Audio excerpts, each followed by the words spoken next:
കർത്താവിൻ്റെ പരിശുദ്ധമുള്ള നാമത്തിനായി സ്തോത്രം ചെയ്യുന്നു. അനുഗ്രഹീതമായ ഈ രാത്രിയുടെ വേളയിൽ, സന്ധ്യയുടെ വേളയിൽ ദൈവവചനവുമായി കടന്നു വരുവാനൊരവസരം ലഭ്യമായതോർത്ത് സ്തോത്രം ചെയ്യുന്നു. വിശിഷ്യ റോസ് ഫാമിലിയുടെ ഫേസ്ബുക്ക് പേജിൽ ദൈവവചന ശുശ്രൂഷയ്ക്കായി ലഭിച്ച ഈ അസുലഭ സന്ദർഭത്തിൽ മാറ്റമില്ലാത്ത ദൈവത്തിൻ്റെ വചനം അല്പസമയം സംസാരിപ്പാൻ കർത്താവിൽ ശരണപ്പെടുകയാണ്.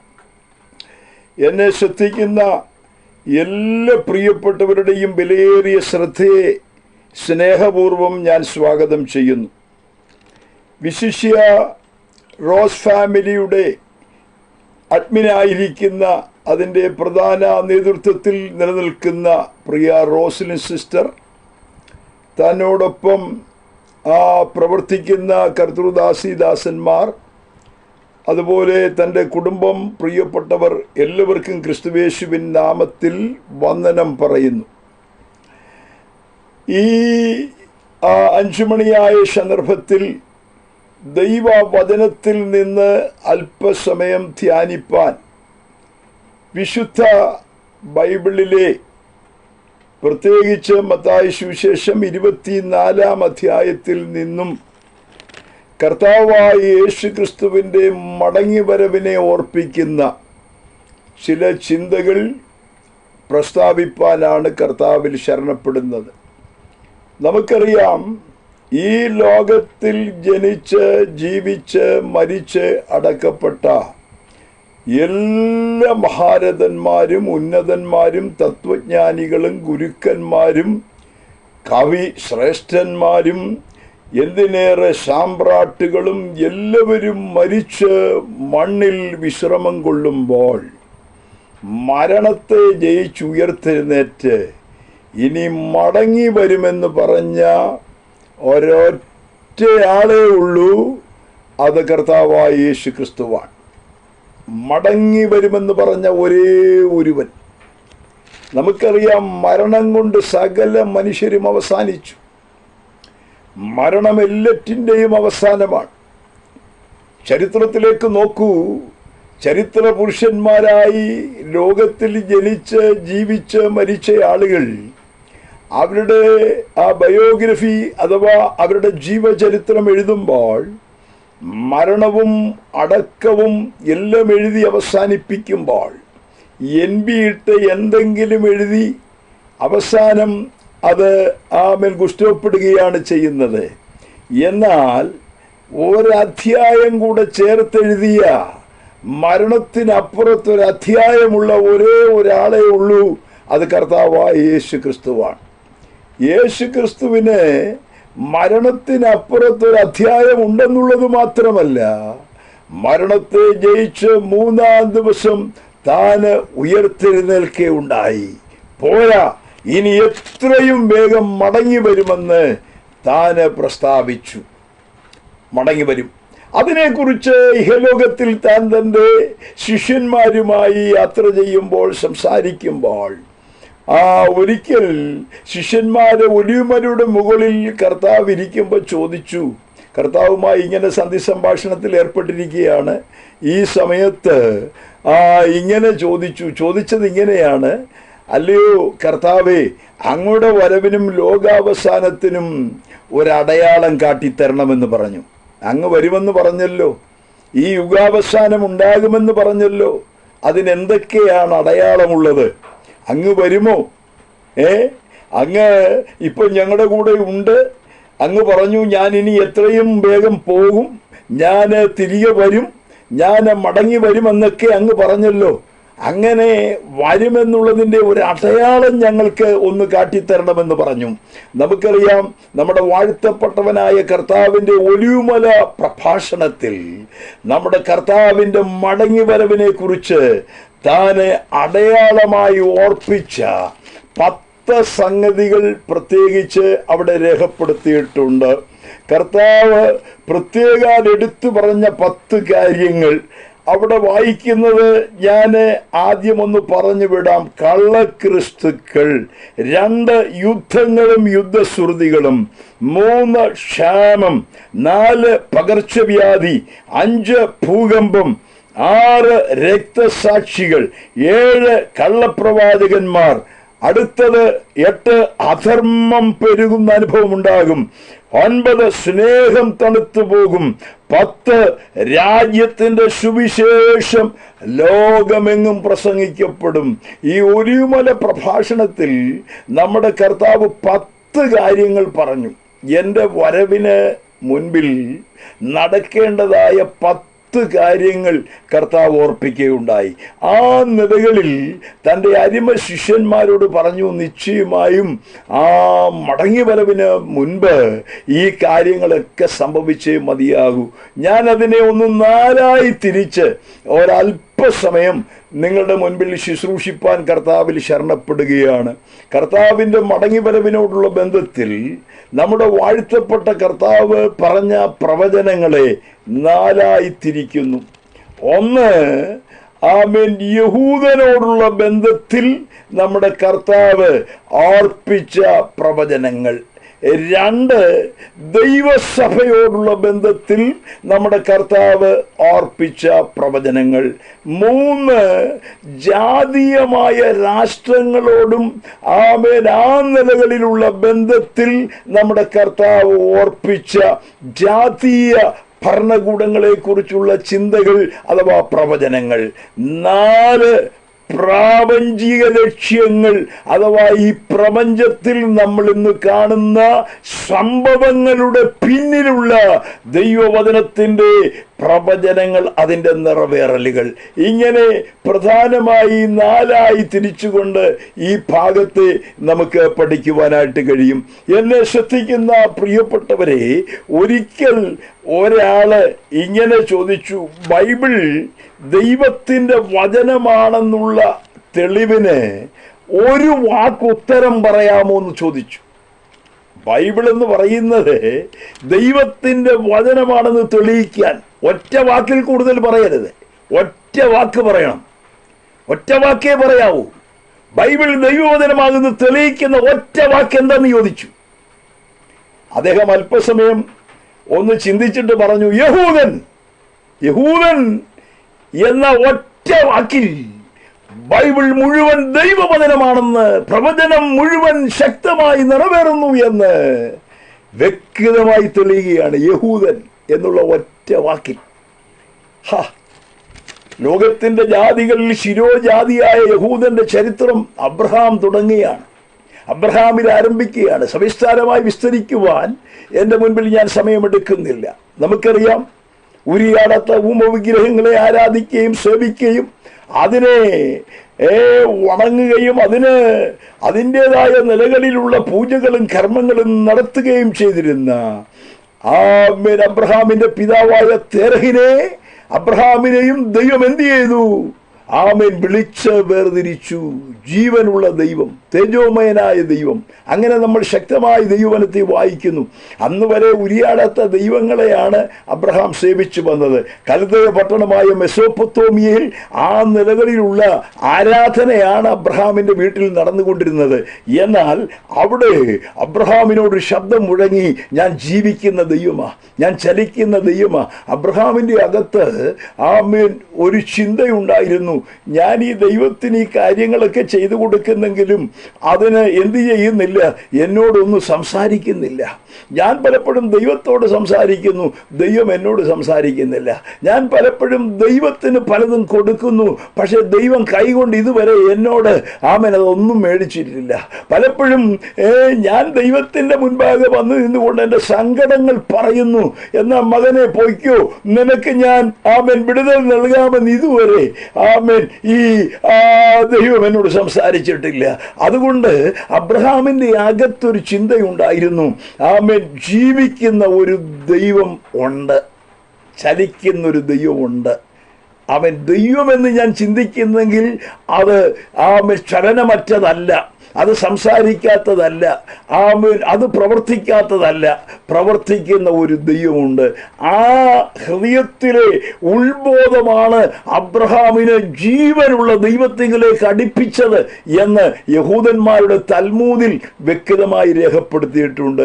അവിടെ പറഞ്ഞിരിക്കുന്ന ഒരു ഭാഗം ഞാൻ സമയത്തിൻ്റെ പരിമിതി എൻ്റെ മുൻപിലുണ്ടെങ്കിലും പെട്ടെന്ന് പറഞ്ഞ് ഞാൻ മുൻപോട്ട് പോകാം.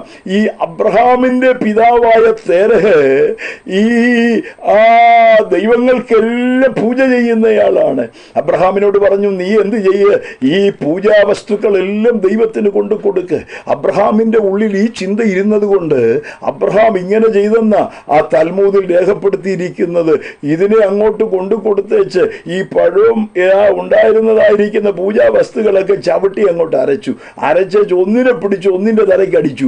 ഈ വിഗ്രഹങ്ങളെല്ലാം അടിച്ച് ഉടച്ച് അങ്ങോട്ട് ഇട്ടേച്ച് അബ്രഹാം അതിനെ എല്ലാം കൂടെ ആകെപ്പാടെ നിരത്തി വല്ലാത്തൊരു പരുവത്തിൽ ഇങ്ങനെ നിൽക്കുമ്പോൾ തേരഹ് കയറി വന്ന് ചോദിച്ചു, മകനെ നീ കാണിച്ചത് എന്താ? ഉടനെ അബ്രഹാം പറഞ്ഞെന്നാ പറയുന്ന, ഞാനേ ഈ പൂജാവസ്തുവുമായിട്ട് വന്നപ്പോൾ ഈ ദൈവം പറഞ്ഞു എനിക്ക് വേണം, ആ ദൈവം പറഞ്ഞു എനിക്ക് വേണം, ഇപ്പുറത്ത് നിൽക്കുന്ന ദൈവം പറഞ്ഞു എനിക്ക് തന്നേരെ. ഇങ്ങനെ ഇവര് തമ്മിൽ ഒരു വഴക്കിട്ടു, ആർക്കാ കൊടുക്കണ്ടെന്ന് അറിയാൻ പറ്റിയില്ല. അതുകൊണ്ട് ആകെപ്പാടെ കലുഷിതമായ ഒരു അന്തരീക്ഷം ഇവിടെ ഉണ്ടായി. അങ്ങനെ സംഭവിച്ചതാണെന്ന് പറഞ്ഞു. ഏതായാലും ഒരു കാര്യം സത്യമാണ്, അബ്രഹാമിന് ഒന്ന് മനസ്സിലായി, ജീവിക്കുന്നൊരു ദൈവമുണ്ട്.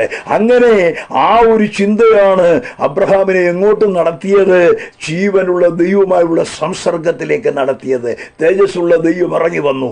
ആ രാത്രിയിൽ അബ്രഹാമിനോട് സംസാരിച്ചു, ആമേൻ, മെസൊപ്പൊത്താമിയയിൽ നിന്ന് ഞാൻ കാണിപ്പാനിരിക്കുന്ന ദേശത്തേക്ക് പോകാം. അങ്ങനെ ആമേൻ പുറപ്പെട്ട അബ്രഹാമിൻ്റെ ചരിത്രം നമ്മൾ പഠിച്ചാൽ ഇന്ന് കാണുന്ന ഇസ്രയേലിൻ്റെ ആമേൻ പിതാമഹൻ, ഒന്നുകൂടെ പറഞ്ഞാൽ ആമേൻ പൂർവ്വ പിതാവായ അബ്രഹാമിൻ്റെ കുക്ഷിയിൽ നിന്ന് പിറന്ന സമൂഹമാണ് യഹൂദൻ. യഹൂദന്റെ പിതാവാണ് അബ്രഹാം എന്ന് നമുക്ക് പഠിക്കുവാനായിട്ട് കഴിയും. അബ്രഹാമിനോടുള്ള ബന്ധത്തിൽ നമുക്കറിയാം, ഇസ്ഹാക്ക്, യാക്കോബ്, ഇസ്രായേൽ, അവരുടെ ചരിത്രം വിശുദ്ധ ബൈബിളിലെ വ്യക്തമായൊരു ചരിത്രമാണ്. അങ്ങോട്ടൊക്കെ കടന്ന് സവിസ്താരമായി വിസ്തരിക്കുവാനായിട്ട് ഞാൻ അവസരമെടുക്കുന്നില്ല. എന്നാൽ ഒരു കാര്യം വ്യക്തമായി നാം പഠിക്കണം, ദൈവം അവർക്ക് കൊടുത്ത പ്രമാണം പോലെ മറ്റൊരു ജാതിക്ക് കൊടുത്തിട്ടില്ല. നമുക്കറിയാം, ദൈവം അവർക്ക് വേണ്ടി ഒരുക്കിയിരുന്ന ദൈവികമായ വാഗ്ദത്തങ്ങളും വചനങ്ങളും ആ നിലകളിലുള്ള വിടുതലുകളും ഒക്കെ നമ്മൾ പഠിച്ചാൽ യഹൂദൻ എന്ന് പറയുന്നത് ഒരു ശിരോജാതിയായി ഇന്നും ജാതികളുടെ നടുവിൽ ഉയർന്നു തന്നെ നിൽക്കുകയാണ്. ചരിത്രം എടുത്ത് പരിശോധിച്ചു നോക്കൂ. യഹൂദനെ സംബന്ധിച്ചിടത്തോളം ദൈവം ചെയ്ത അത്ഭുതങ്ങൾ വളരെയാണ്. ഒന്നും രണ്ടും മഹായുദ്ധങ്ങൾ, ലോകമഹായുദ്ധങ്ങൾ നടന്നത് ഞാൻ ഒറ്റ വാക്കിൽ പറയാം, യഹൂദന് വേണ്ടിയായിരുന്നു. അവന്റെ സ്വന്തം രാജ്യം നഷ്ടപ്പെട്ട് അവൻ ഒരു അവകാശവുമില്ലാതെ ലോകത്തിന്റെ നാനാ ദിഗന്ധങ്ങളിൽ അലഞ്ഞു തിരിയുമ്പോൾ യഹൂദനോടുള്ള ദൈവത്തിന്റെ വാഗ്ദത്തം മോശെ മുഖാന്തരം അരുളി ചെയ്തത്, ഞാൻ നിന്റെ രാജ്യത്തേക്ക് മടക്കി വരുത്തും, നിനക്ക് ഞാൻ വാഗ്ദത്തം ചെയ്ത ദേശം ഞാൻ നിനക്ക് അവകാശമായി തരും. ലോകം മുഴുവൻ പറഞ്ഞു, യഹൂദൻ ഇനി പലസ്തീനിൽ വരികയില്ല, യഹൂദൻ ഇനി യെരുശലേമിൽ വാഴുകയില്ല, യഹൂദൻ ചിതറപ്പെട്ടവനായി. ലോകം മുഴുവൻ എന്തിനേറെ യഹൂദൻ സഹിച്ചതുപോലെ പിഴകൾ ആരെങ്കിലും സഹിച്ചിട്ടുണ്ടോ? 60 ലക്ഷം യഹൂദന്മാരെയാണ് ഗ്യാസ് ചേംബറിൽ അടച്ച് ഹിറ്റ്ലർ എന്ന് പറയുന്ന ആ വലിയ ഭരണാധികാരി കൊന്നൊടുക്കിയത്. ചരിത്രം ഞാൻ വിശദീകരിക്കുന്നില്ല. എത്രയോ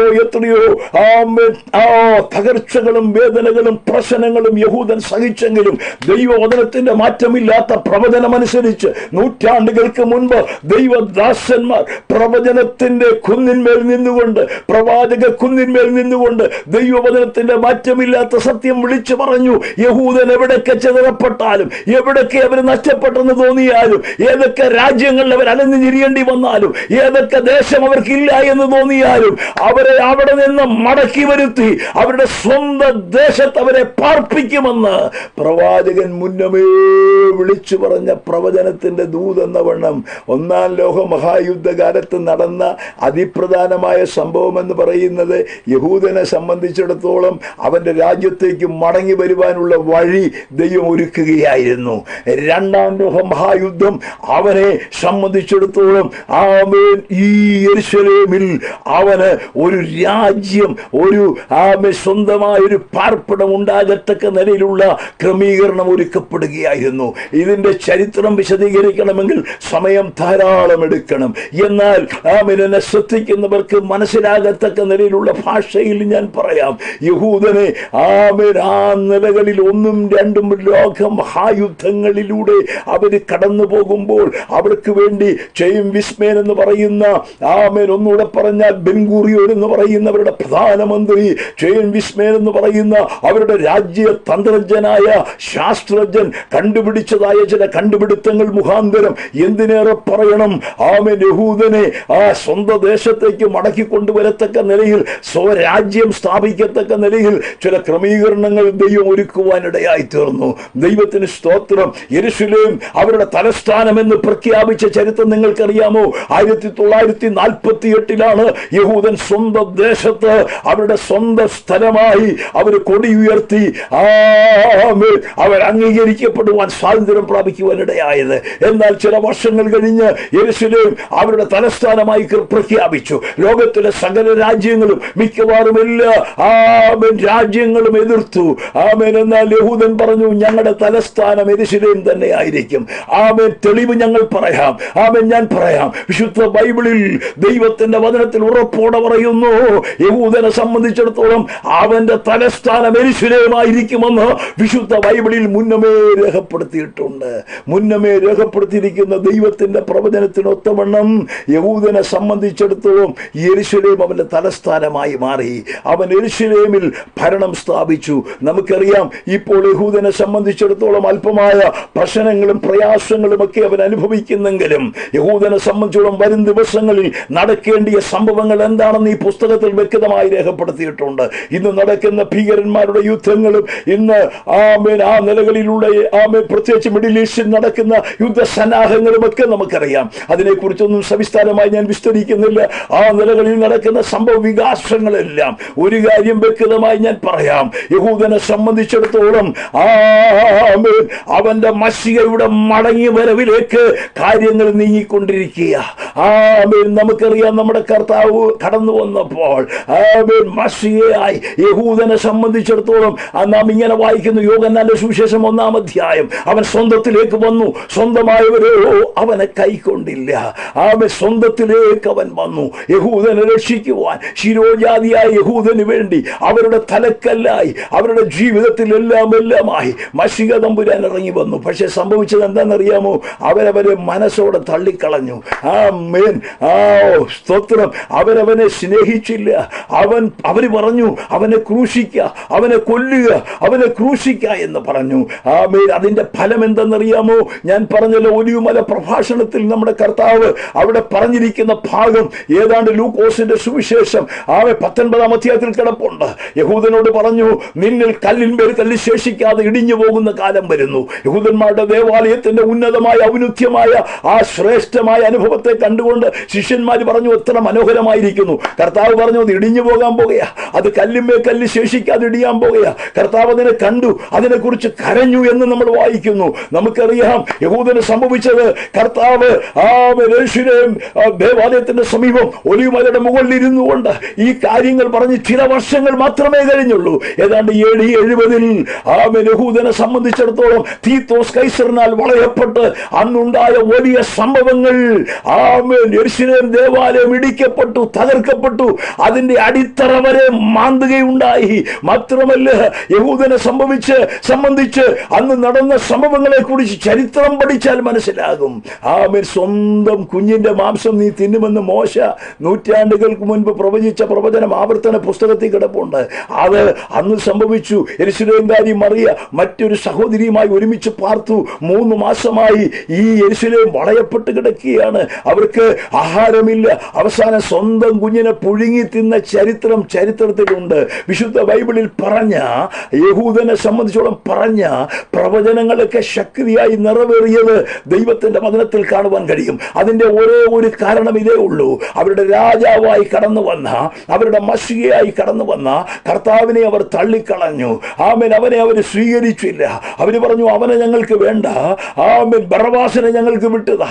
കള്ളനും കൊള്ളക്കാരനുമായ ബറബാസിന് വേണ്ടി അവർ ദാഹിച്ചു. എന്നാൽ മശിഹയെ അവർ തള്ളിക്കളഞ്ഞു. ആമേൻ. ആ നിലകളിൽ കർത്താവിനെ അവർ തള്ളിക്കളഞ്ഞതിന്റെ ഫലമായി അവർക്ക് സംഭവിച്ച ന്യായവിധി, ആമേൻ, അത് ചരിത്രമാണ്.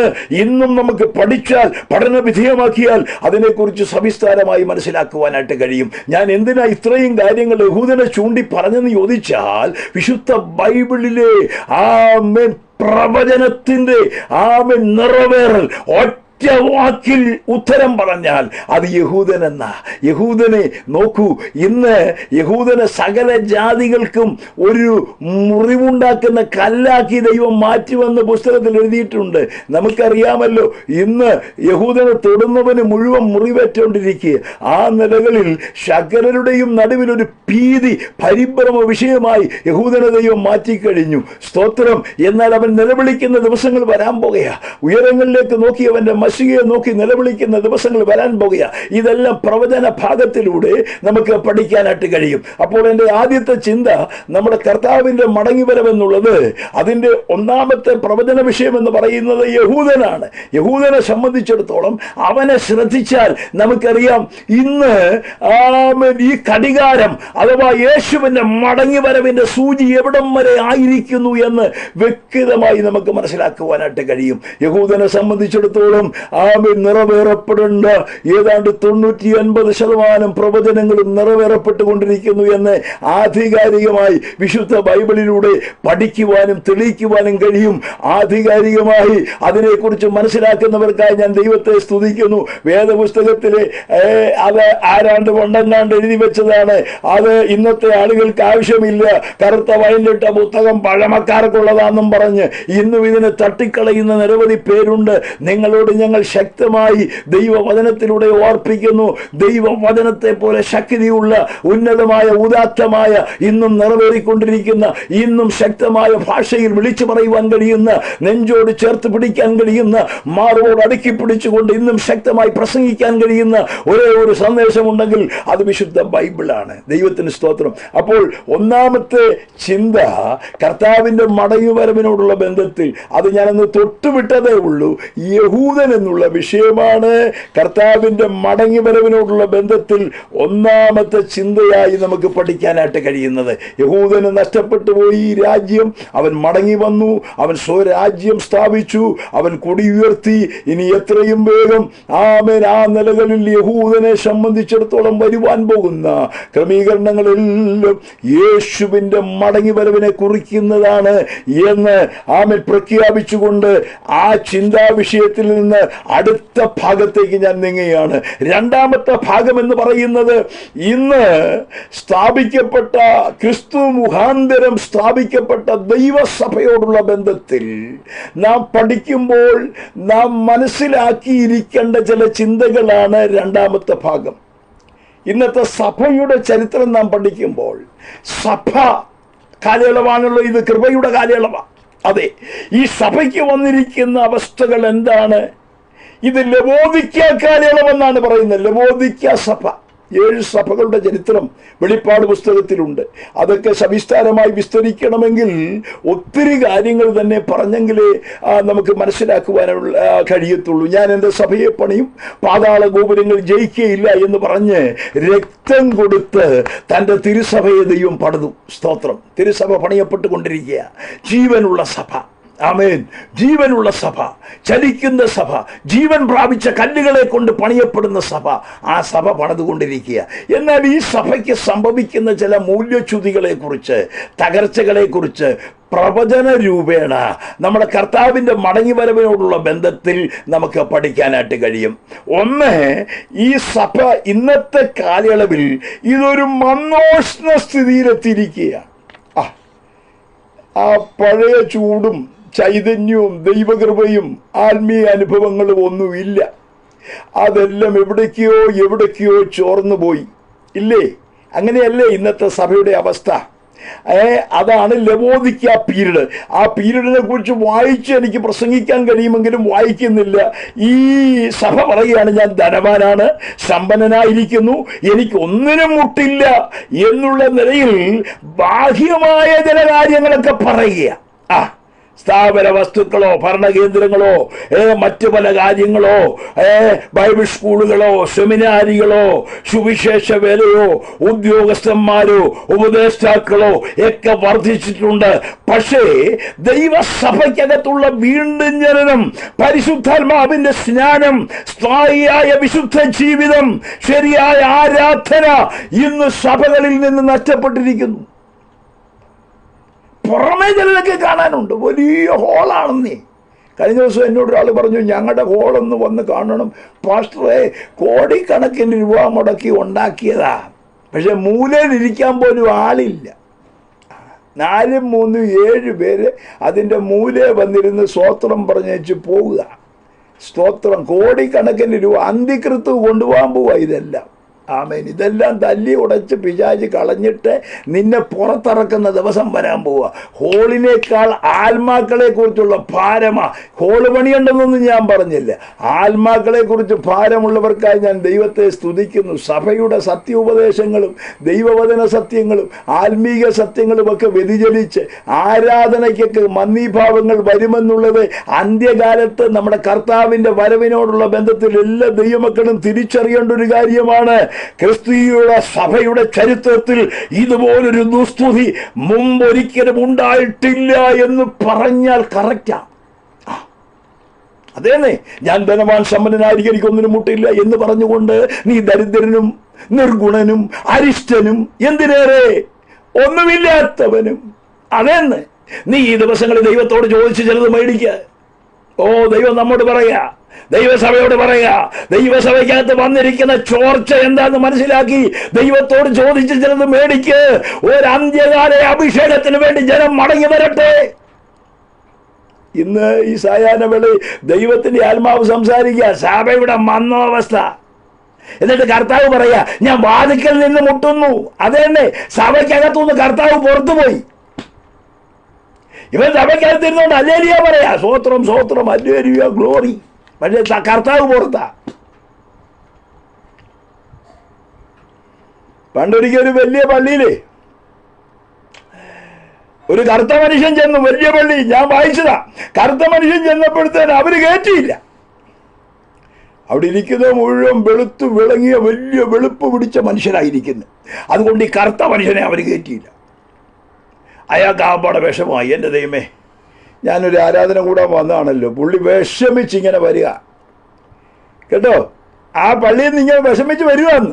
ഇങ്ങനെ ഇങ്ങോട്ട് വരുമ്പോഴേ കർത്താവ് ഇങ്ങോട്ട് നടന്നു വരുന്നു. അപ്പൊ കർത്താവ് അവൾ ചോദിച്ചു, മകനെ നീ എന്നാ വിഷമനായി ഇങ്ങനെ പോകുന്നേ? കർത്താവ്, ഞാൻ ആരാധനയ്ക്കായിട്ടൊന്ന് ചെന്നതാ, എന്നെ കയറ്റിയില്ല. കർത്താവ് പറഞ്ഞു, എന്നെ അവരിറക്കി വിട്ടിട്ട് എത്ര നാളായിന്നറിയോ? ഞാൻ അവിടെ നിന്ന് ഇറങ്ങിയിട്ട് എത്ര നാളായി? നിന്നെ ഇപ്പോഴല്ലേ ഇറക്കിയത്, നീ അങ്ങോട്ട് ചെന്നപ്പോഴല്ലേ ഇറക്കിയത്. ഞാൻ ഒത്തിരി നാളായെന്നെ അവിടെ ഇല്ല, ഞാൻ പോലും അവിടെ ഇല്ല. അവര് പണി നടത്തുന്നുണ്ട്, പക്ഷെ ഞാൻ അവിടെ ഇല്ല. ആഗോള വ്യാപകമായി ദൈവസഭയോടുള്ള ദൈവിക സന്ദേശം ഇതാണ്. കർത്താവ് അകത്തുണ്ടോ? പരിപാടിയുണ്ട്, പ്രോഗ്രാമുണ്ട്, പ്രസംഗമുണ്ട്, പാട്ടുണ്ട്, തമ്പേറ് തല്ലി പൊട്ടിക്കുന്നുണ്ട്, ഓർഗൻ അടിച്ചു കീറുന്നുണ്ട്, എല്ലാം ഉണ്ട്. കർത്താവുണ്ടോ? കാജിനും പണത്തിനും അതിനും ഇതിനും മറ്റതിനും മറിച്ചതിനും പ്രശംസയ്ക്കും കസേരയ്ക്കും വേണ്ടി ഇന്നത്തെ ആത്മീയ ഗോളത്തിൽ വന്നിരിക്കുന്ന മൂല്യച്യുതി കാണുമ്പോൾ ഞാൻ വിളിച്ചു പറയുന്നു, എൻ്റെ കർത്താവ് മടങ്ങി വരാൻ സമയമായി. ഇത് അന്ത്യകാലത്ത് സംഭവിക്കുമെന്ന് എഴുതിയ പുസ്തകമാണ് വിശുദ്ധ ബൈബിൾ. പക്ഷെ ഇതിൽ നിന്ന് ചിലരെങ്കിലും പിടിച്ച് ആത്മാവിൽ നിറച്ച് ബലപ്പെടുത്തി കർത്താവ് അകത്ത് കൊടുത്ത് ആത്മാവിൽ നിറയാൻ വേണ്ടിയാ ഇന്ന് രാത്രി നിന്റെ സ്ഥിതി മാറാൻ വേണ്ടിയാ പരിശുദ്ധാത്മാവ് ഇന്ന് രാത്രി നിന്നോട് ഇടപെട്ടുകൊണ്ടിരിക്കുന്നു. ആദ്യ സ്നേഹം കർത്താവിനോടുണ്ടോ? കല്യാണം കഴിക്കുമ്പോൾ ആദ്യം ചക്കര തേനെ പൊന്നെ, അയ്യോ, കുറച്ച് കഴിയുമ്പം പിന്നെ പാല് ആ ഈ ഊ, പിന്നെ കുറച്ചുകൂടെ കഴിയുമ്പോൾ തീർന്ന് ഗ്യാസ്. ഇതുപോലെ കർത്താവിനോടുള്ള സ്നേഹം. രക്ഷിക്കപ്പെട്ട കാലത്ത് എന്നെ സ്നേഹമായിരുന്നറിയോ? കൂട്ടായ്മയുടെ എല്ലാം ബന്ധുമാ, സഹോദരനോടെല്ലാം സ്നേഹമാ. എവിടെയും പോകുമായിരുന്നു യോഗത്തിന്. ഇപ്പോഴാ എന്റെ ഭാഷ മേല. വെറുതെ അല്ല നീ പൊങ്ങാത്ത. കർത്താവിന്റെ കാര്യത്തിൽ നിനക്ക് മേല, അതുകൊണ്ട് നിനക്ക് പൊങ്ങാൻ മേല. ഈയിടെ ആയുഷും ആരോഗ്യവും ബലവും തന്ന് ജീവനോടെ ഈ കൊറോണ വന്ന കാലത്ത് ആയിരങ്ങൾ 10,000 ചത്ത് കുഴിച്ചിടാൻ പോലും പറ്റാതെ കൊണ്ട് കുഴിക്കകത്ത് കൊണ്ട് വലിച്ചെറിഞ്ഞപ്പോൾ നിന്നെ ദൈവം ജീവനോടെ വെച്ചത് എന്തിനാണെന്നറിയാവോ? ഒന്ന് പ്രാർത്ഥിക്കാൻ മനസ്സില്ലാത്ത, സ്തുതിക്കാൻ മനസ്സില്ലാത്ത, ഏൽപ്പിച്ചു കൊടുക്കാൻ കഴിയാത്ത ദൈവമക്കളോട് ഇന്ന് രാത്രി പരിശുദ്ധാത്മാവ് വിളിച്ചു പറയുക, നീ മടങ്ങി വരേണ്ട സമയമാണ്. ഇത് ഞാൻ പ്രസംഗിക്കുന്ന പീതാംബരന് തിരിച്ചറിയാൻ പറ്റത്തില്ല, ചിലപ്പോ മുഹമ്മദിന് മനസ്സിലാകത്തില്ല, സ്വത്രം ചിലപ്പോ ശോശാമ്മയ്ക്കോ ആ ചാക്കോച്ചനോ മനസ്സിലാകത്തില്ല. പക്ഷെ എനിക്ക് നിനക്ക് മനസ്സിലാകും ഞാൻ പറയുന്ന ദൂത്. ഇന്ന് രാത്രി തിരിച്ചു മനസ്സിലാക്കിക്കോ, ദൈവസ്ഥയിലേക്കൊന്ന് മടങ്ങി വരാൻ, മന്ദോഷണാവസ്ഥയിൽ നിന്ന് ഒന്ന് മടങ്ങി വരാൻ യേശുവിനെ ഉൾക്കൊള്ളുവാൻ ദൈവാത്മാവ് താല്പര്യപ്പെടുകയാണ്. ഞാനങ്ങനെ പറഞ്ഞു പോയാൽ അങ്ങ് പറഞ്ഞു പോകും. ഈ കൊരിന്ത് സഭയോട് പൗലൂസേ ഏറ്റവും അവസാനം പറഞ്ഞൊരു വാക്ക് നിങ്ങൾ വായിച്ചിട്ടുണ്ടോ? നിങ്ങൾ വിശ്വാസത്തിൽ ഇരിക്കുന്നുവോ എന്ന് നിങ്ങളെ തന്നെ ശോധന ചെയ്യുവി. അയ്യോ, ഒരു കൃപാവരത്തിലും കുറവില്ലാത്തവരായി 1-ാം അധ്യായത്തിൽ തന്നെ ഉണ്ട്. കൃപാവരം കൊണ്ടങ്ങ് നിറയുക. കൂടെപ്പെട്ട് കഴിഞ്ഞുകൊണ്ട് അന്യഭാഷ വ്യാഖ്യാനം, അതിൻ്റെ കൂടെ ഈർഷ്യയും പകയും പിണക്കവും ജാരശങ്കയും ക്രോധവും ശാഠ്യവും ഉന്നപക്ഷവും വഴക്കും. ഒരുത്തൻ പത്രോസിന്റെ പക്ഷം, ഒരുത്തൻ അപ്പല്ലോസിന്റെ പക്ഷക്കാരൻ, അതിനിടയ്ക്ക് ഒരുത്തൻ യേശുവിന്റെ പക്ഷക്കാരൻ. എന്തൊരു കൃപയാന്നറിയോ? കുടുംബം മുഴുവൻ കൃപയാ, അതിനിടയ്ക്ക് പല പക്ഷമാണ്. അതിനിടയ്ക്ക് വേറൊരു കൂട്ടൻ, അയ്യോ ഞാനത് വായിച്ചപ്പോൾ ഞെട്ടിപ്പോയി കേട്ടോ. അയ്യോ, അങ്ങനെ അശുദ്ധി, നടപ്പില്ലാത്ത അശുദ്ധി വെച്ചോണ്ടിരിക്കുന്നവർ, വിഗ്രഹ അർപ്പണം ഭക്ഷിക്കുന്നവർ എന്ന് വേണ്ട എണ്ണി പറഞ്ഞ സ്വന്തം സഹോദരനെതിരെ കേസ് കൊടുക്കുന്നവർ, ഇങ്ങനെ എണ്ണി കൊരുത്. എല്ലാ കൃപാവരും ഉണ്ട്, ഇതിനിടയ്ക്ക് ചെയ്യാത്തത് ഒന്നുമില്ല. കൃപാവരം വെച്ചുകൊണ്ട് ദൈവസന്നിധിയിൽ ജീവിക്കുമ്പോൾ ഓർത്തോണം, നീ ദൈവത്തിന്റെ മുമ്പാകെ നിന്റെ വിശുദ്ധിയും ദൈവകൃപയും പാലിച്ച് വിശ്വസ്തയോടെ നിൽക്കാൻ കഴിയുന്നില്ലെങ്കിൽ പരാജയപ്പെട്ടു പോയി. ചിലർക്കെല്ലാം കൃപയാ വേണ്ടത്. കൃപ വേണം, വേണമെന്ന് ഞാൻ പറയല്ല, കൃപ ആവശ്യമാണ് നീ. പക്ഷെ ഭയങ്കര പ്രസംഗം നടത്തി ഭൂതത്തെ ശാസിച്ച് അത്ഭുതം ചെയ്ത്, അയ്യോ ഭയങ്കര അത്ഭുതം ചെയ്തു. കർത്താവിൻ്റെ അടുക്കൽ ചെന്നു. കർത്താവ് വന്നപ്പോഴും അങ്ങോട്ട് കയറി ചെന്നേ. കർത്താവ് പറഞ്ഞു, നിന്നെ ഞാൻ അറിയുന്നില്ലെന്ന് പറഞ്ഞു. അയ്യോ എൻ്റെ ദൈവമേ, ഒന്നും ചെയ്യാത്ത പലരെ അകത്തോട്ട് കയറ്റി വിട്ടപ്പോഴത്തേന് ഈ അത്ഭുതം ചെയ്തവൻ ഇങ്ങനെ നിൽക്കുക, നിന്നെ ഞാൻ എന്ത് ചെയ്യുന്നില്ല. അതിൻ്റെ എവിടാ കുഴപ്പം പറ്റിയേ? ജീവിതത്തിൽ ഫലമില്ലെന്നേ, ഫലമില്ല. വരവുണ്ട്, ഫലമില്ല. വരം ഇങ്ങനെ ഇഷ്ടം പോലെ ഉണ്ട്. ഇതെങ്ങനെ ഉണ്ടാകും എന്നുള്ളത് നമ്മൾ പഠിച്ചു നോക്കണം. നമ്മുടെ എല്ലാം ഏതാണ്ട് വിശുദ്ധി കൊണ്ടൊന്നും അല്ല ദൈവം കൃപ കൊണ്ട് നിറയ്ക്കുന്നത്. ചിലക്കൂടി ധാരണയുണ്ട്, എൻ്റെ വിശുദ്ധിയുടെ കൂടുതൽ കൊണ്ടാണ് എനിക്ക് പ്രാർത്ഥിക്കാൻ ഒരു നോ, ചുമ്മാ. നിന്റെ വിശുദ്ധിയുടെ കൂടുതൽ കൊണ്ടൊന്നല്ല, ദൈവം നിനക്ക് തന്നതാണ്. ആ ദൈവത്തിന്റെ കരുണ കൊണ്ട് തന്നതാ. അതുകൊണ്ട് നീ എന്ത് ചെയ്യണം? നീ വിശുദ്ധിയെ പാലിക്കണം, ദൈവകൃപ പാലിക്കണം, ദൈവവചനം പാലിക്കണം, ദൈവിക സത്യങ്ങളെ പാലിക്കണം, ദൈവിക ആലോചനയെ പാലിക്കണം. കാരണം നിന്നെ വിളിച്ചിരിക്കുന്ന വിളിയുടെ അകത്ത് ദൈവം നിന്നെ കൃപകളാൽ നിറച്ച് ദൈവം നിന്നെ ഒരു സ്ഥാനത്ത് നിർത്തി അതിൻ്റെ മുന്നിൽ ദൈവം നിന്നെ ആക്കിയെങ്കിൽ ഇന്ന് ഈ സന്ധ്യാവേള പരിശുദ്ധാത്മാവ് നിന്നോട് പറയുകയാ, നിന്റെ കഴിവോ ശ്രേഷ്ഠതയോ നീ ഏതാണ്ട് വലിയ പുള്ളിയായിട്ടോ ഏതാണ്ട് ഞാൻ ഒന്നാമെന്ന് പറയരുത്. നിന്നെ ദൈവം അതിനുവേണ്ടി നിർത്തിയെങ്കിൽ നീ കർത്താവ് എനിക്ക് കഴിവില്ല, എന്നെ ആ നിലയിൽ നിർത്തിയെങ്കിൽ ഈ ദിവസങ്ങളിൽ എനിക്ക് തന്നൊരു കൃപയാ, ഒരു ഗ്രേസാ. ദൈവം എന്നെ കൊണ്ടുവന്നത്, എത്രയോ പേരെ വകഞ്ഞു മാറ്റിയ ദൈവം നിന്നെ ആ സ്ഥാനത്ത് കൊണ്ടുവന്നത്. അത് തിരിച്ചറിഞ്ഞ് ദിവസങ്ങളിൽ ദൈവസതി നെടുമ്പാട് വീഴ് ദൈവം നിന്നെ കൃപ കൊണ്ട് നിറയ്ക്കും. ആ കൃപയാ ദൈവത്തിന് ഈ ദിവസങ്ങളിൽ ആവശ്യം. ഹല്ലേലൂയ. ഇത് അല്ലേലിയ പറയാനൊക്കെ പാടാ. ഈ പ്രസംഗത്തിനൊന്നും ദൂതും അല്ലേലിയ ഒന്നും വരികയില്ല. ഇപ്പൊ ചില ഇറങ്ങിയിട്ടുണ്ട്, ഇപ്പം നിറയ്ക്കും, ഇപ്പം നിന്നെ വിടും, ദേ വരുന്നു, തീ വരുന്നു. എന്നാ തീ? ചുമ്മാതെ. എടാ, വ്യവസ്ഥപ്രകാരം ജീവിക്കാവുന്ന തീയൊന്നും വരുത്തില്ല. ഈ കഴിഞ്ഞ ദിവസം ഒരു പ്രവാചകൻ, ഞങ്ങളുടെ വന്നൊരു പ്രവാചകൻ, ചുമ്മാ ഒന്നുമല്ലാത്തൊരാളെ ഞാൻ പ്രാർത്ഥനയ്ക്ക് വിളിച്ചു. അയാളോട് പറയാം, കത്തിക്കോ കത്തിക്കോ കത്തിക്കോ. ഗുണമില്ലാത്തവൻ മാനസാന്തരപ്പെടാൻ. ഞാൻ പറഞ്ഞു, പാസ്റ്ററെ പുള്ളിയോട് മാനസാന്തരപ്പെടാൻ പറയാൻ പറഞ്ഞു. ചുമ്മാ അങ്ങ് കത്തുകൊന്നുമില്ല, പച്ചപ്പറയിൽ ചുമ്മാ കത്തുവോ? ഇപ്പൊ കുറച്ച് കത്തല, കത്തിക്കോ. എന്നാ കത്തി? അങ്ങനൊന്നും കത്തുകയില്ല. നീ ഗുണം പിടിക്കണം. നിന്റെ മന്നോസ്നാവസ്ഥ മാറണം. 2, ഉപജീവന ചിന്ത. വേഗം ഞാൻ എൻ്റെ വാക്കുകൾ ദീർഘമാക്കാതെ അവസാനിപ്പിക്കാം. അന്ത്യകാലത്ത് ഉപജീവന ചിന്തകളാൽ ഭാരപ്പെട്ടിട്ട് ആ ദിവസം കണി പോലെ വരും. ദൈവസഭയ്ക്കകത്ത് ദൈവമക്കളുടെ ഇടയിൽ നടക്കുന്ന ഒരു പ്രധാന കാര്യം ഞാൻ പറയാം. ഉപജീവന ചിന്തകളിട്ട് പിശാച് കർത്താവിന്റെ വരവിൽ നിന്ന് നിന്നെ അകച്ചു. അതെന്നെ. ഒന്നിനെ കുറിച്ചും ഭാരപ്പെടരുത്, സമാധാനം, സ്വോത്രവും എന്നൊക്കെ പറയുന്നതിലും അകത്ത് കിടന്ന് വിമ്മിഷ്ടവും ബഹളവും വല്ലാത്ത പ്രശ്നവുമാണ്. കാരണം പിശാചിനറിയാം ഇവൻ എന്തുകൊണ്ടിട്ടാൽ ഇവൻ കുഴയുമെന്നുള്ളത് അറിയാം. അതുകൊണ്ട് പലരെയും കുഴച്ചുകൊണ്ടിരിക്കുക. ഉപജീവന ചിന്തകളാൽ ഭാരപ്പെട്ടിട്ട്. വാക്യങ്ങളൊന്നും ഞാൻ എടുക്കുന്നില്ല. ലൂക്കോസ് 23:34 വായിച്ചോണം കേട്ടോ. ലോകത്തിൽ ഒരു കൂട്ടം ആളുകൾ സമ്പന്നരാ. ഭക്ഷണത്തിൽ 2 ഗ്രൂപ്പായിട്ടാണ് തിരിയുന്നേ. നമ്മൾ ഭക്ഷണത്തിന്റെ കാര്യം പഠിച്ചാൽ ലോകത്തിൽ 3/2 ആളുകൾ വയറ് നിറയെ ആഹാരം കഴിക്കുന്നില്ല. ഉപജീവന ചിന്ത എന്നും ചിന്തയാണ്. ജോലിയില്ല, ഭാരമാണ്, വേദനയാണ്. ദൈവമക്കൾക്കും ഇന്ന് അതാ പറ്റിയിരിക്കുന്നേ. സ്തോത്രം. എന്നാ എൻ്റെ കർത്താവ് പറഞ്ഞു കേൾക്കണോ? ഓ സ്തോത്രം. ആഹാരത്തെക്കാൾ നിങ്ങളുടെ ശരീരം വലിയതല്ലയോ? ഞാൻ ആ വാക്യം പലപ്പോഴും ചിന്തിച്ചു നോക്കിയിട്ട് ഇതുവരെ അർത്ഥം മനസ്സിലായിട്ടില്ല. ഈ ശരീരത്തെ ഇങ്ങനെ മെനഞ്ഞൊരു ദൈവം ഇതിന്റെ പുറകിലുണ്ടെങ്കിൽ ഇതിന്റെ ആഹാരത്തിനും തക്ക സമയത്ത് വഴി തുറന്ന് തരാൻ ദൈവം വിശ്വസ്തനാന്ന് ഒരു ഉറപ്പ് ഇതിനകത്തൂടെ ദൈവം തന്നിട്ടുണ്ട്. ഇതിനകത്തൂടെ വ്യാപരിക്കുന്ന ഈ കണ്ണിങ്ങനെ ഉണ്ടാക്കി വെച്ച് മൂക്ക്, വായ, എന്തിനേറെ പറയണം, തല, ഇതിനകത്താണെങ്കിൽ തലച്ചോറ്, ആകാശത്ത് ഈ ഇന്റർനെറ്റിന്റെ ഭയങ്കര ഇതൊക്കെ ഉണ്ടല്ലോ, അതിനേക്കാളും വലുതായിരിക്കുന്ന തലച്ചോറ് കേട്ടോ. പറയാൻ സമയമെടുക്കുന്നില്ല.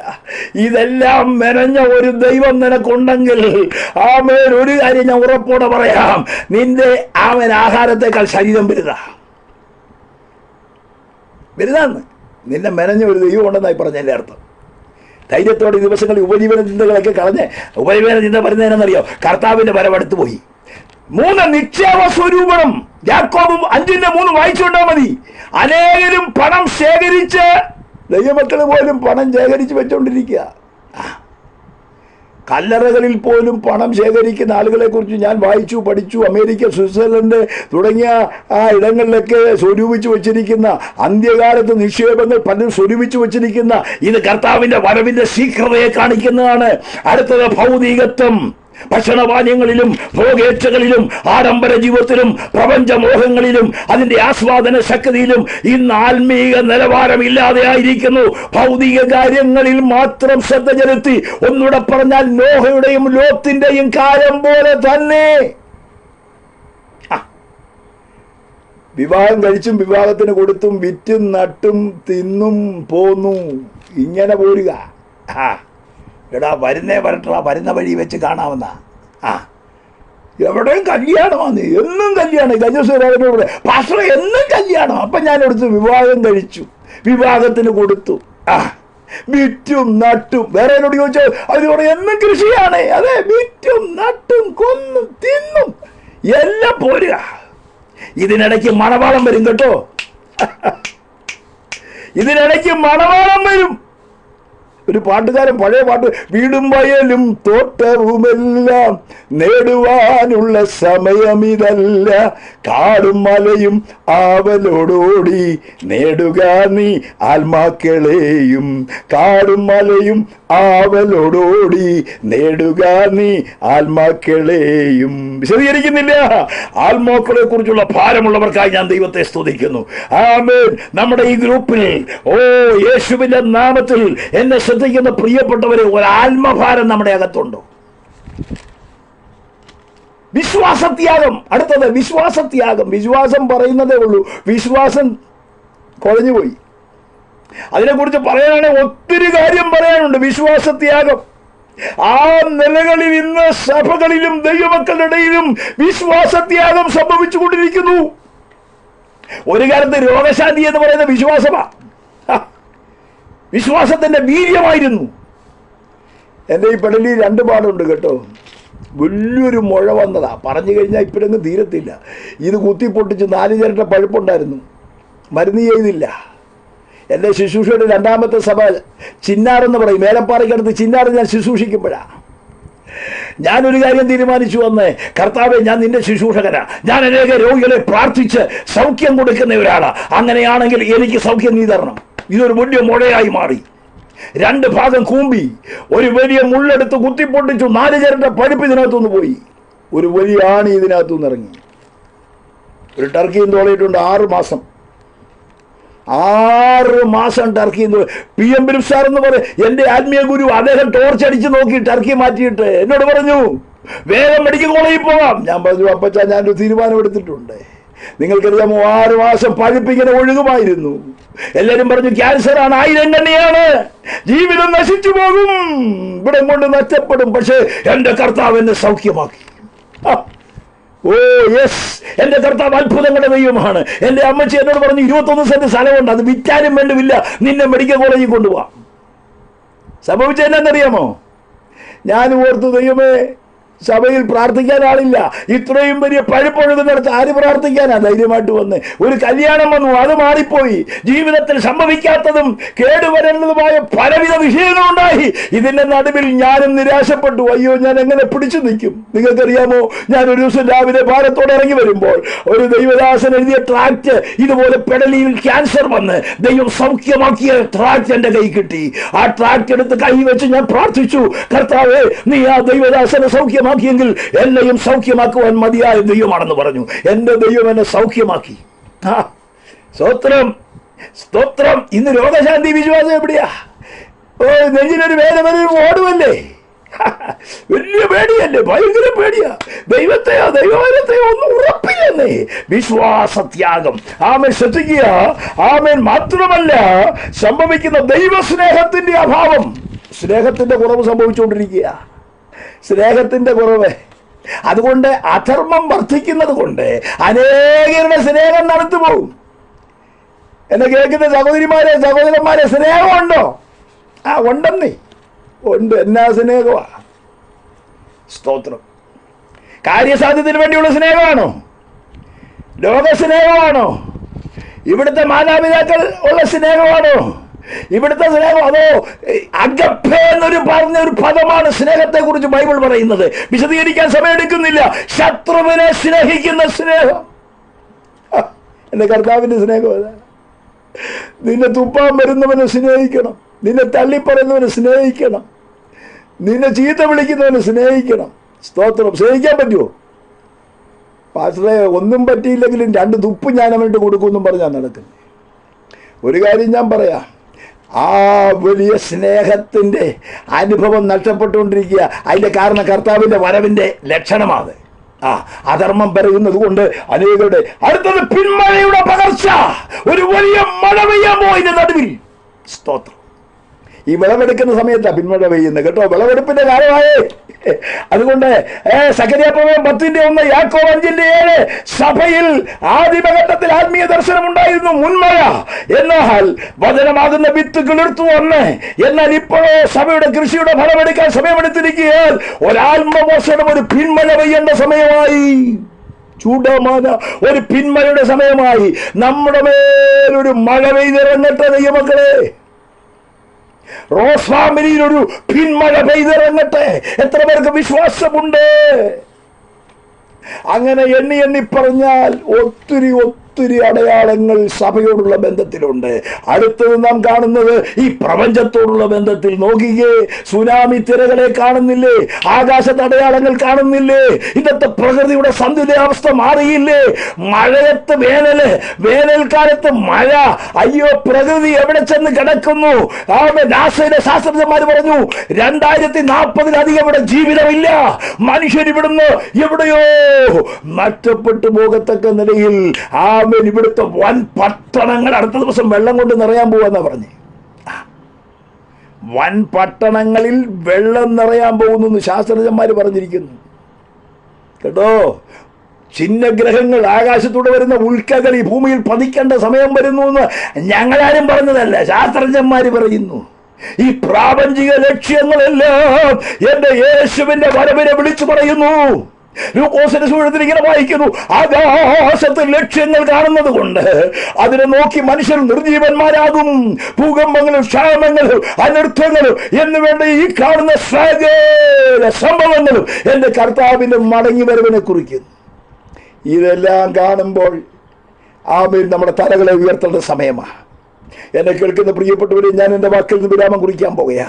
നമ്മുടെ തലകളെ ഉയർത്തേണ്ട സമയമാണ്. സ്തോത്രം. കർത്താവ് വരുമെന്ന് കർത്താവിന്റെ വരവിൽ പോകാനായിട്ടിരിക്കുക. ക്രിസ്തുവിൽ മരിച്ചവരൊക്കെ ഉയർക്കും, ക്രിസ്തുവിലായിരിക്കുന്നവരൊക്കെ പറക്കും. അതൊക്കെ സംഭവിക്കാൻ പോകുക. പക്ഷെ ഞാൻ ചോദിക്കട്ടെ, ജീവിതത്തിൽ എന്തോ പ്രാപിച്ചു? കർത്താവിന് വേണ്ടി എന്ത് ചെയ്തു? അവിടെ അനേക വിശുദ്ധന്മാര് വലിയ കറ്റക്കെട്ടുകളുമായി വരും കേട്ടോ. വരും. കർത്താവിന് വേണ്ടി അധ്വാനിച്ചവർ കറ്റക്കെട്ടുകളുമായിട്ട് അവിടെ വരും. അന്നേരം ഒരു നെന്മണിയെങ്കിലും കൊണ്ടുചെല്ലാൻ നിന്റെ കയ്യിൽ ഇല്ലെങ്കിൽ നീ അവിടെ പോയി മൂലയിൽ ഇരിക്കേണ്ടി വരും. ഒരു ഭക്തൻ കഴിഞ്ഞ ദിവസം പറഞ്ഞത് കേട്ട് എന്റെ ചങ്ക് തകർന്നു പോയി. എന്റെ കർത്താവിന് വേണ്ടി രക്ഷിക്കപ്പെട്ടു, സ്നാനപ്പെട്ടു, വീട്ടുകാര്യത്തിനും നാട്ടുകാര്യത്തിനും സ്വന്തം കാര്യത്തിനും വേണ്ടി നടക്കുക. കർത്താവിന് വേണ്ടി ഒന്നും ചെയ്തില്ല. സ്വർഗത്തിൽ ചെല്ലുമ്പോഴേ നീ അവിടെ ലജ്ജിതരായി തീരേണ്ടി വരും. കാരണം അനേകര് പ്രതിഫലം വാങ്ങുമ്പോൾ പ്രതിഫലങ്ങൾ വിഭാഗിച്ചു കൊടുക്കും. ആ പ്രത്യേക പൊൻസുദിനത്തിൽ എന്തെങ്കിലും കർത്താവിന് വേണ്ടി ജീവിച്ച് പ്രവർത്തിച്ച് നിത്യതയിൽ കർത്താവിനോട് ഒരുമിച്ചായിരിക്കുമ്പോൾ ആ പ്രതിഫലം വാങ്ങുവാൻ തക്കവണ്ണം ഒരുക്കമുള്ളവരായി എത്ര പേരുണ്ട്? എന്നെ ശ്രദ്ധിക്കുന്ന ദൈവമക്കളാണെന്ന് എനിക്കറിയാം. ആത്മാവിൽ ഞാനൊരു ദൂത് കൈമാറി അവസാനിപ്പിക്കുന്നു. കർത്താവ് വരാറായി. ആമേൻ. ഞാൻ പറയാം, 12ാമത്തെ മണിയിൽ ചില നിമിഷങ്ങൾ മാത്രമേ ഉള്ളൂ. കർത്താവിന്റെ വരവിനും ഈ പ്രവചനവും തമ്മിൽ ചേർത്ത് പഠിച്ചാൽ ചില നിമിഷങ്ങൾ മാത്രമേ ഉള്ളൂ. എപ്പോഴും സംഭവിക്കാം. ഈ പ്രവചനങ്ങളെല്ലാം നിറവേറി കഴിഞ്ഞു. ചുരുങ്ങിയ ചില പ്രവചനങ്ങളുടെ ദൈവവചനത്തിന്റെ പ്രഘോഷണങ്ങൾ ശക്തിയായി നിറവേറിക്കൊണ്ടിരിക്കുക. എന്നാൽ ഞാൻ ചോദിക്കട്ടെ, ഒരുങ്ങിയിട്ടുണ്ടോ? കർത്താവിന് വേണ്ടി വല്ലതും ചെയ്തിട്ടുണ്ടോ? ആത്മീയമായി ഉണർത്തിട്ടുണ്ടോ? മന്ദാവസ്ഥയിലാണോ? പറഞ്ഞാട്ടെ, കർത്താവ് ഞാൻ മടങ്ങി വരുന്നു, എനിക്ക് ലഭിക്കുന്ന ആയുഷ്യാരോഗ്യം കർത്താവിന് വേണ്ടി വിനിയോഗിക്കുക. എല്ലാവരും തീരുമാനമെടുത്താട്ടെ. ഒരു സമർപ്പണത്തിലേക്ക് വരുവാൻ പരിശുദ്ധാത്മാവ് വിളിക്കുകയാണ്. ഓ റിഖമനഹംദരാജന ഹല്ലേലൂയ. യേശുവേ, മുറ്റും ഞാൻ തരും നീതാ ഭൂനിക്ഷേപം മുഴുവൻ, ദേഹം ദേഹി സമസ്തം എന്നെന്നും നിന്റേതു ഞാൻ വരും ക്രൂശിങ്കൽ സാധുക്ഷീണൻ കുരുടൽ താഴ്മയായി കുമ്പിടുന്നേ രക്ഷിക്ക എന്നെ ഇപ്പോൾ. ഞങ്ങളുടെ കർത്താവും ദൈവമേ, ഈ വചനം കേട്ട പ്രിയപ്പെട്ടവരെ രക്ഷിക്കണമേ. ഞങ്ങളുടെ കർത്താവിന്റെ വരവിന്റെ ശബ്ദം, കാഹളത്തിന്റെ ശബ്ദം ഞങ്ങളുടെ കാതുകളിൽ മുഴങ്ങുവാൻ ഇനി അനവധി അവസരങ്ങളില്ല. അതിന്റെ അടയാളങ്ങൾ ചിലത് ഞങ്ങളിവിടെ ചിന്തിച്ചു, അങ്ങ് വാതിൽക്കൽ തന്നെ ആയിരിക്കുന്നു. എന്നാൽ ദൈവസഭ ഒരുങ്ങേണ്ട ഒരുങ്ങേണ്ടതുപോലെ ഒരുങ്ങുവാൻ, ദൈവമക്കൾ ഒരുങ്ങേണ്ടതുപോലെ ഒരുങ്ങുവാൻ, ഈ പ്രപഞ്ചത്തിൽ കാണുന്ന അടയാളങ്ങൾ, യഹൂദനെ സംബന്ധിച്ചോളം വെളിപ്പെടുന്ന അടയാളങ്ങൾ എല്ലാം നിവർത്തീകരിച്ചു കൊണ്ടിരിക്കുമ്പോൾ ഞങ്ങൾ ഒരുങ്ങേണ്ടതുപോലെ ഒരുങ്ങാനുള്ള കൃപ ഞങ്ങൾക്ക് നൽകണമേ. ഈ ശുശ്രൂഷയെ സംബന്ധിച്ച് ഏവരെയും അനുഗ്രഹിക്കും, പുത്രനെ മഹത്വപ്പെടുത്തും, യേശു ക്രിസ്തുവിൻ നാമത്തിൽ തന്നെ. ആമേൻ.